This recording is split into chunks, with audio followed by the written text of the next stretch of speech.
Benedetta as well.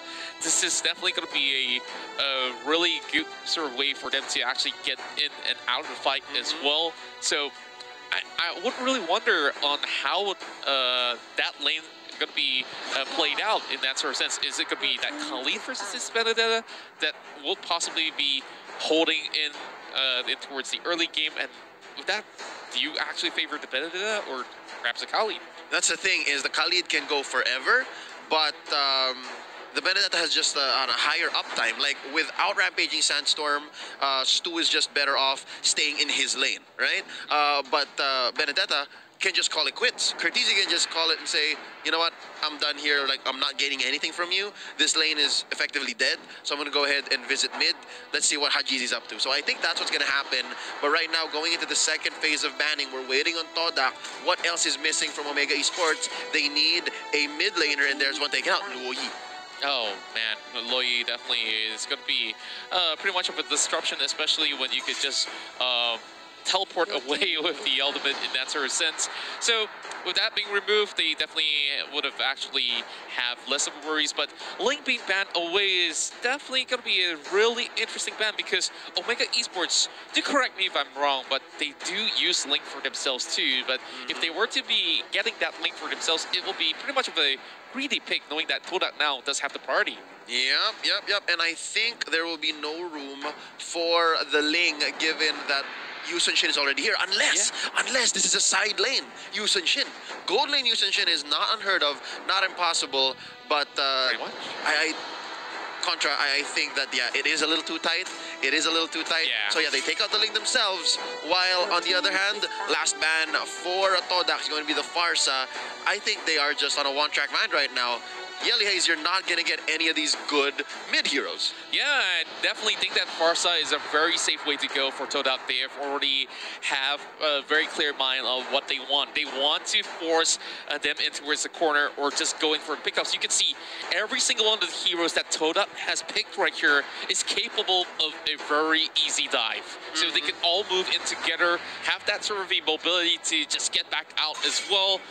And if they keep going in for those pickup, I think that Omega Esports might be bleeding out if they were to be punished for it. Yep, this is essentially MOBA fundamentals. It's the battle of yin and yang. It's the dive comp versus the poke comp, and we're here. And we will not forget to thank Singtel, our partners in esports, to unlock lag-free and ultra-fast gaming experience with Singapore's fastest 5G network. Keep calling and get the edge you need on your road to Mystic and MLBB with Singtel. Oh, look at this. Heath starting it up strong. Again, this is going to be key. You got to bother Chiku. You got to take away these purples, these oranges, and the serpent's still alive. Maybe a third of health left. Heath is just working his mask. He's saying, you know what, this is a non-starter. Could not get it. Oh, he actually dives in a little bit late to the scene, and it might just be punished. He's already used his flicker as well. He needs to get out of this, and I believe that that chunk of health left, he's got to back away. Oh, Curtizi super aggressive up top, cutting the lane already. I do believe this is maybe just the second or third wave. Oh, the duel! It's happening! Formaze already goes in for the flicker. That's out. Curtizi looking for a dash. Can he find him in the bush? Oh, he gets it! That's first blood for Omega Esports. Just look at that blow, and Curtizi still at it once again, and E1 tries to finish him off, and he managed to make it out. What?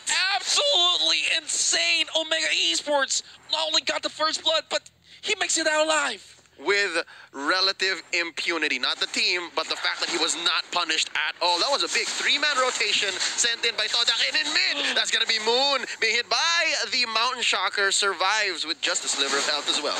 Yeah, and I am definitely excited to see what goes up next. A lot of all these flickers have already popped up from the side of Todak, and they are forced to play passive all the way. Now, Kenji is also controlling his lane relatively well, so if they were to choose to roam, definitely could be great. Now, looking at this, we got it all wrong during the draft, I must admit. Yeah. It's actually the Ruby and the Khalid, and then the Benedetta and the Cho facing off. Now, Heath just checking the bush, seeing who wants in. E1 goes for the bite, now starting this very first turtle. Again, we talked about this in the pre-game discussion. Counters and timers are just way up. That's the first turtle going over to Omega. Yeah, and Omega Esports, like we said, really put the pedal to the metal on this one as they managed to really, rake in on the goal. They're already 1K ahead, and he forces E1 to back away. He has to find a different angle to perhaps give a little bit of support heading down towards the bottom side. But oh, Yelly Haze is going to be having some danger right here. Ooh, there's a Mountain Shocker alongside the ejector. Oh, they're going to go for the neck, and Moon goes down. E1 survives. Not much he could do to help out his mid laner, and now Chiku, BMI out, goes for the duel. That's going to be the blazing duet. Oh, it's not a duel if it's a 2v1, and he's out.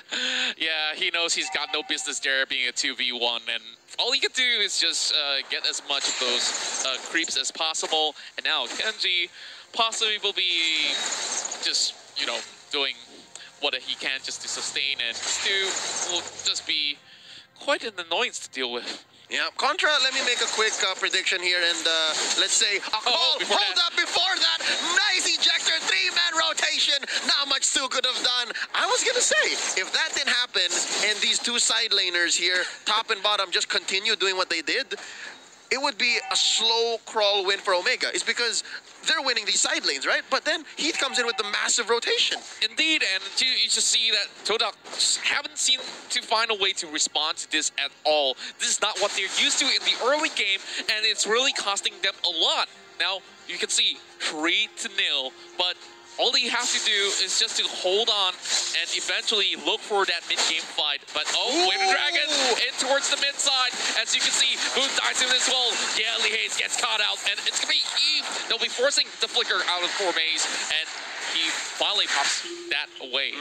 Nice Hurricane Dance to save himself, Heath, and Hajizi. There's not enough damage between the both of them, so even E1 gets away, even Moon survives. Now, real quick, big fight in the river. There's a Rampaging Sandstorm. Stu gets one. Down goes Hajizi. The machine needs some maintenance. Oh, man. Speaking of the machine here, he's going to be flipping Moon over like a burger patty, and, man, he definitely doesn't want any of that sort of pressure going on. He's going to be backing away, but fixing back down and towards the bottom side of the map, we do see Kenji just enjoying his time over on the bottom side after getting that one pick off. And of course, that might just happen again to that Khalid if he's not careful enough. But over the Kenji side, the 1v1 is commencing. I love it. How top lane here is all about just the mechanically skilled heroes. It's just, yeah, the Shunpos and just the dashes on the Cho versus the parries coming in from Cortese, and the dashes is infinite, right? But right now, look at this. Kenji, with the help of Hajizi, of course, off camera. That's going to be the Mount Shocker checking him out. Ooh, trap set in. Quick take on the turtle first for a good fight. Here we go, charging it up. Let's see what happens. Blazing Duet out. Chico, I love how he's so disciplined. Yeah, he's definitely holding on towards that trigger at the moment, and for me, it's just getting as much vision as he can. Just looking at the itemization right now, we do have Stu already having half the seas. Oh, it's going to be Eve that will be able to pull E1 right in. And that is definitely quite a worrisome affair, but well, we do have the Demon Hunter Sword out as well for the side of Chiku, so that's going to be great. Yeah, but right now there's a top lane fight here extending into the river. E1 just hops out, 1,000-pounder to save himself. Oh, there's a flicker and an arrow for good measure by Moon, saving his teammate, and that's going to be another failed engage. Okay, so the first 5 minutes were relatively action-packed, and I think these two teams now respect each other a little more. Now Maze looking for an engagement, and he backs out. Arrow finds no target. Blazing Duet by Chiku, going 1v1 against Kenji. Yeah, I don't think Kenji should pick this fight. He'd get kited. Yeah, definitely he has already had a lot of his HP down, but he gets back up, quickly regens, and all the way back in. Stu is going to be engaging right here with the Sandstorm, and this 1v1 is not looking in favor of the side of Kenji. He opts out with the flicker. That's going to be a fight that he does not want to pick up, and ooh, Maze already picking up the Blade of Despair. He means business as he takes these smaller creep camps up top, but now that is a Hurricane Dance that E1 regrets, and there's an ejector on the Chiku, the first death for the jungle player for Todak, and there's some revenge on the Yelly Haze, but Hajizi gets the third one. Will there be a fourth? No, it's going to be a trade instead. Heath is still alive. How did Heath survive? I don't understand. They went in 1 by 1 and easily give up the mid lane tower and Omega Esports just got so many freebies going their way. They're definitely enjoying what they can possibly take at the moment. Not a single turtle missed, and now they're going to take their third after that quick rotation and conversion in mid after what I believe was a 3-for-1. Yeah, and I definitely think it's not even worth it for them to really dive in towards the side of Heath. Like, what do you actually get by just shutting down a jaw hit? Absolutely nothing. And now E1 getting caught out again, and you can just see Heath is just in every single one of these team fights. And already Mr. Fundamentals, as some folks would like to call him, sitting at 1-0-5. And here's the thing, Contra, do note, he is playing with Pull Yourself Together, so you kill him, he comes back all the sooner. He doesn't care. That's right, Leo. Like, all you have to focus on is all these sort of hyper carries coming online. And one more injector all the way to the back. They cast a Selena, and Moon is out of it. Picture right now. Omega 8-3. Wow, Moon was just thinking like about what he's gonna have for lunch, and he's like, hold up, there's 3 members of Omega on me. I was not planning for that, and I think Todak, they were thinking maybe a step ahead, and they were like about to rotate, but it was just too late. Again, the fact that Yelia is here, has the Eudora, means he's playing for the neck. He's playing for keeps, and there's another one. Injector into the back. E1 goes for the Hurricane Dance. They just need one more hit, and not enough Smart Missiles to finish the job, and there's a hook in by Kenji. Going for the finish is Hajizi. That's a double. Moon goes down finally, and another turret. Well, what can I say? It's just a straight up stomp right now, where you could just see Heath outright bullying this Akai. Every single time he sees that panda's gonna go extinct, and seems like that's gonna be another one biting. They're good at. Again, they know the steps between A, B, and C. You take him to like maybe J and K, things get a little shady, but it's not gonna happen because they get another one. Stu goes down in mid. Kenji gets caught out. He hooks him in. He hooks him in. They despair. I'm sorry. I'm losing my words. It's because it's just too crazy. What was that? The flicker and hook. The flicker and hook. We gotta catch a replay if we can, because that was absolute beauty. I've lost for words, but you know what? Go ahead, take the Lord. I think Todak is pretty much done for that was ridiculous.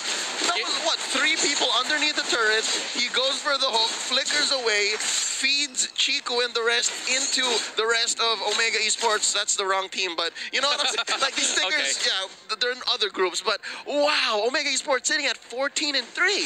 That's right, and maybe they're sending signals to say, hey, Alter Ego, are you watching this? Like, we're coming after you next. Evos SG, check it out. Oh yeah, and the list goes on. I wonder how many more stickers do we see, because early on we saw Moon pop up that M1 sticker, but yep, this Hurricane Down's going to be setting up, and they might just actually get Heath right across, but he is in safety. Stu gets caught out instead, and Curtizi looking for blood, hunting for Chiku as well as Moon. He's already inside of the enemy's base. What? And he doesn't care. Drop that missile arrow as much as you may. I will take out your inhibitor turret on the top lane.